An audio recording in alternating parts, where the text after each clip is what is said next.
All right, guys, I'm gonna break down how I have successfully been able to work with my husband for almost 15 years. We've built multiple businesses together and have a very successful relationship personally and in business, but it wasn't always that way. It was extremely challenging, especially for the first 5 years.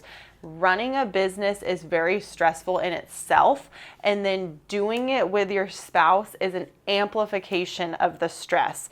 So I'm going to go through exactly what I wish someone had told me when we were first starting out. Before we jump into all the challenging, hard things about working with your spouse, there are so many benefits of working with your spouse. Instead of each of you going off to work for your respective jobs and building someone else's dream, you are working together to build a dream. You guys have a vision together. It is a very rewarding thing, especially when you start to get traction and you have such a work-life integration. You get to know each other on a whole nother level. Now, let's talk about the hard stuff.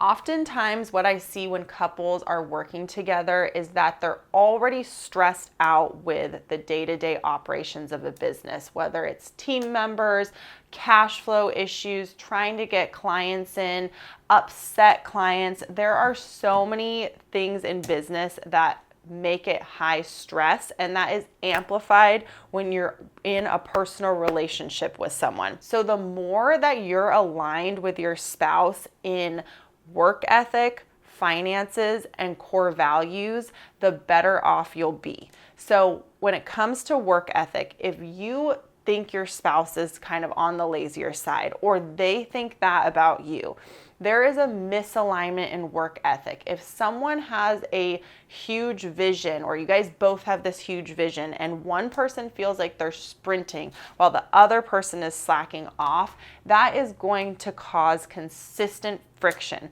So if you're not already working with your significant other and considering it, think about if you are a match in work ethic. The next thing is considering if you're a match financially. Do you guys have the same ideas and values when it comes to spending and saving money? For example, my husband and I are both very frugal. We do not want to spend our money on lavish vacations or cars. Instead, we'd rather purchase properties. We'd rather invest in ourselves, invest in our business.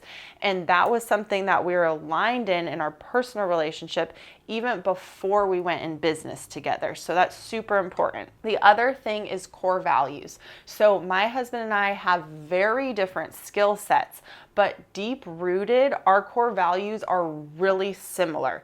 And the core values for our company and in our personal life are take pride in your work, follow words with action, help others succeed, and never stop improving.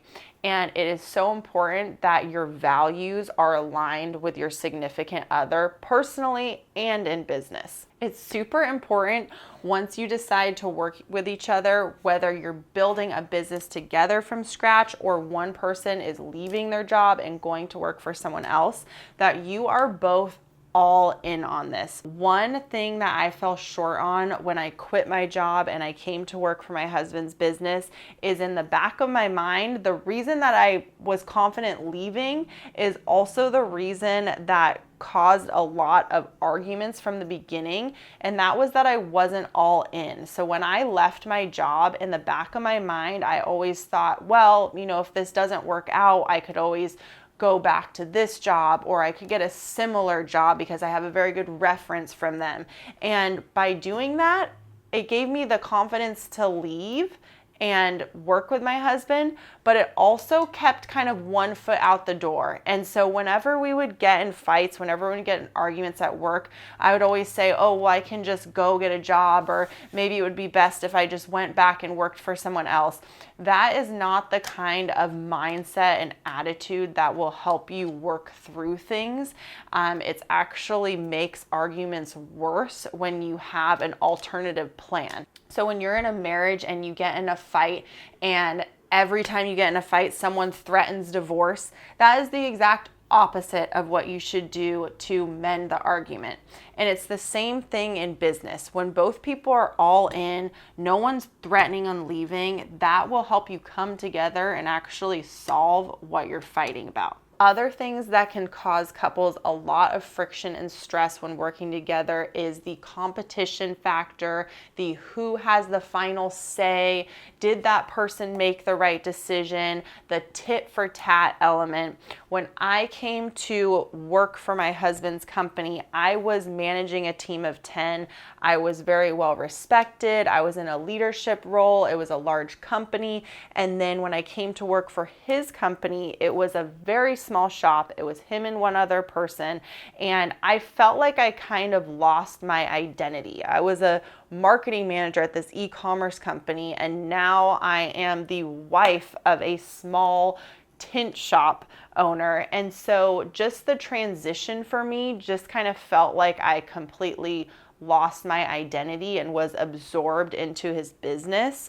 And so what I would recommend if you're in a similar situation is taking a step back and realizing the larger goal, and this business as it stands right now isn't the business that it's going to be in 10 years. It was a little bit difficult losing my past in an effort to create a new future. The other thing was the competition aspect. Because I was in a management role, I was used to telling everyone else what to do. But when I came to work for his shop, I knew absolutely nothing. And so he was constantly telling me what to do.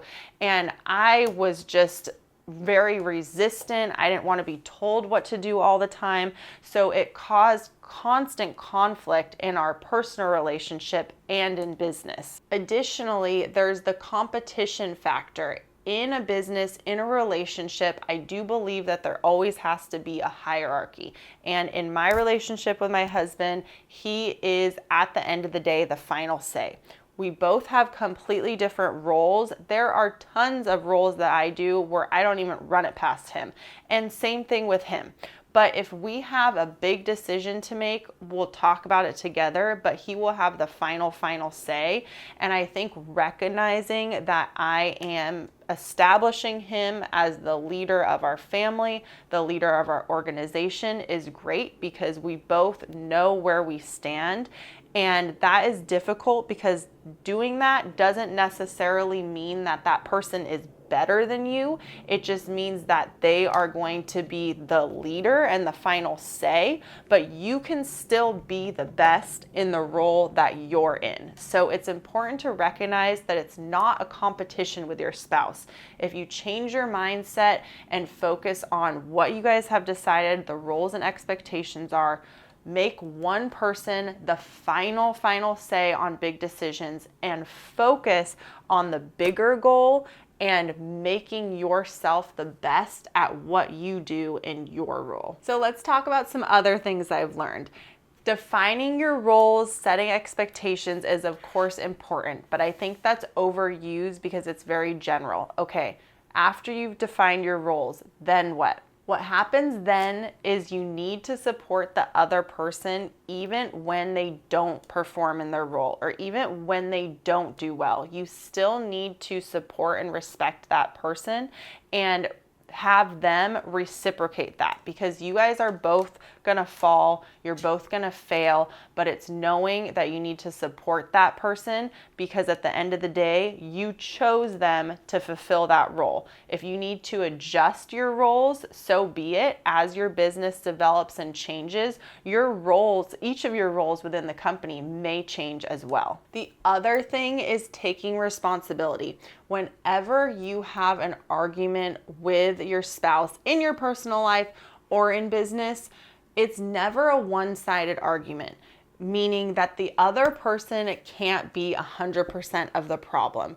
If you can learn to take responsibility in arguments, meaning figuring out a way or a part that you took in it to make it partly your fault, you will be way better off in mending arguments and disagreements with your spouse. The other thing is really focusing on personal development and improvement on yourself and in your role. If you focus on personally developing, you're not only going to push yourself, but you're going to push your partner to be better. Instead of focusing on the fact that you're doing more or you're doing things better and where your partner's failing, focus on being the best version of yourself, and redirecting your focus is going to help your relationship and also motivate your spouse. The next thing is to always revisit and redefine the big picture with your spouse. Because if you guys are aligned and you guys concretely know your vision, your goals, what you're running towards, then it's way easier to let the petty arguments go. A lot of times there's tit for tat arguments, things that don't matter that we talk about or argue about with our spouse, and my husband and I don't argue like, oh, did you hang that shirt up? You didn't put the laundry away. You put this dish in here. You didn't change the kids' diapers. Those types of arguments don't happen in our relationship because we're focused on way bigger things that we don't sweat the small stuff. We just get it done, get the dishes done, get that diaper changed, and just move on because those little things are not big things. Another thing is traction is everything. It is very difficult when your company is young and you're trying so hard and your business isn't really growing, or it's not where you want it to be, or it's not meeting your expectations. If you can just keep going until you have that breakthrough, until you get some traction, it's like a snowball going downhill. It was so hard for my husband and I at the beginning. We had these big goals and visions for our business, and it just felt like we were pushing a ball uphill, and it was so hard, and we didn't know if we were even going to make it, but we just kept going and going and going, and eventually we pushed the ball over the hill. And you start getting traction, and once you get traction, once you get the reward, once you get a little bit of success, it just feels so good, and it compounds and it reinstates the reason why you're even doing it. So if you haven't gotten traction in your business yet, it will come if you just keep auditing yourself and you keep going. So lastly, if you're a wife or a husband and you haven't started working with your significant other yet and you're considering it, reflect on the types of arguments you guys get. Are these deep-rooted arguments when it's like a work ethic thing, a value thing? If they're deep-rooted arguments, it is probably going to be best that you don't work together, because you need to have deep-rooted values. Like I said, work ethics, your finances need to be aligned. You guys need to be totally aligned in your long-term vision. So if you are misaligned in those, I wouldn't recommend moving forward with working with your spouse. If you are, that is a very good sign. If your relationship is already very, very helpful, very, very healthy, and you fight very little, that is a great sign and a great indicator that you may be successful in working together as well. All right, guys, if you have any questions or comments regarding working with your spouse or significant other, leave them below, and we'll look forward to seeing you on the next video.